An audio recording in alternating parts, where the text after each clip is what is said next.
وَإِذَا قُرِئَ الْقُرْآنُ فَاسْتَمِعُوا لَهُ وَأَنصِتُوا لَعَلَّكُمْ تُرْحَمُونَ الحمد للہ الذی علی احسانی والشکر لہ توفیقہ وامتنانی اما بعد۔ سیدنا عبداللہ بن اوفا بیان کرتے ہیں،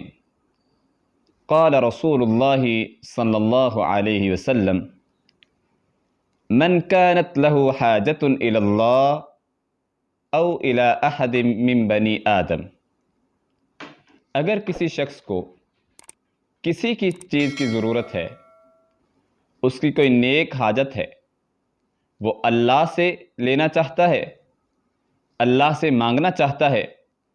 یا اللہ کے کسی بندے سے وہ لینا چاہتا ہے، مانگنا چاہتا ہے، تو نبی کریم صلی اللہ علیہ وسلم نے فرمایا اللہ سے مدد طلب کرو۔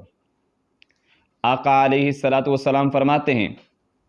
جو شخص چاہتا ہے کہ میری دنیا اور آخرت کی تمام حاجات پوری ہو جائیں، اسے کیا کرنا چاہیے؟ سب سے پہلا نمبر پر فَلْيَتَوَضَّأْ، وہ انسان وضو کرے،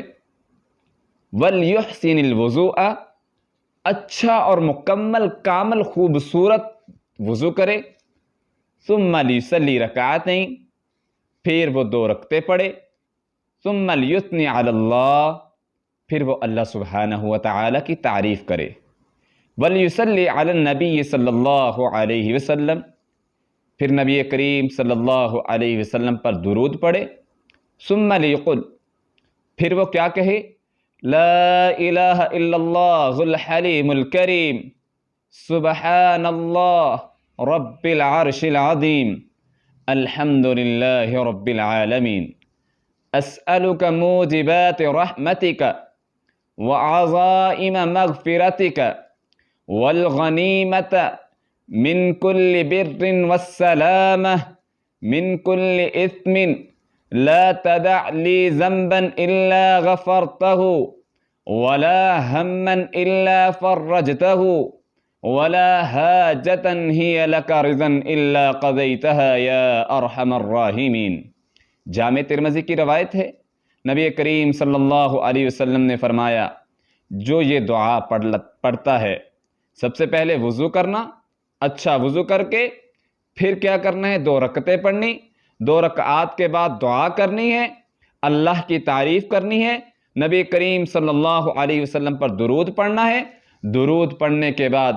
جو یہ دعا پڑھتا ہے، نبی کریم صلی اللہ علیہ وسلم نے فرمایا ان الفاظ کے ساتھ، ثم يسأل من امر الدنیا والآخرہ ما شاء اللہ فإنہ یقدر، نبی کریم صلی اللہ علیہ وسلم نے فرمایا جو اس دعا کے ساتھ اللہ کے سامنے اپنی دنیا اور آخرت کی حاجات پیش کرتا ہے، اللہ سے مانگتا ہے، نبی کریم صلی اللہ علیہ وسلم نے فرمایا ما شاء اللہ فإنہ یقدر، وہ انسان خوش ہو جائے، یعنی اللہ سبحانہ وتعالی اس کی دعا ضرور قبول کرتے ہیں، دنیا اور آخرت کی اس کی تمام نیک حاجات اللہ سبحانہ وتعالی پوری کرتے ہیں۔ دنیا میں ہر انسان یہ چاہتا ہے کہ میری حاجت پوری ہو جائے، میری ضرورت پوری ہو جائے۔ اگر میں اور آپ چاہتے ہیں کہ ہماری نیک حاجات پوری ہو جائیں تو آئیں ان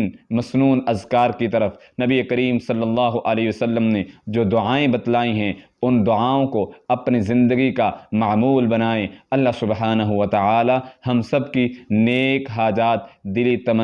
تمنوں کو پورا فرمائے۔ اقول قولی ھذا استغفر اللہ من کل ذنب واتوب الیہ۔ وَإِذَا قُرِئَ الْقُرْآنُ فَاسْتَمِعُوا لَهُ وَأَنصِتُوا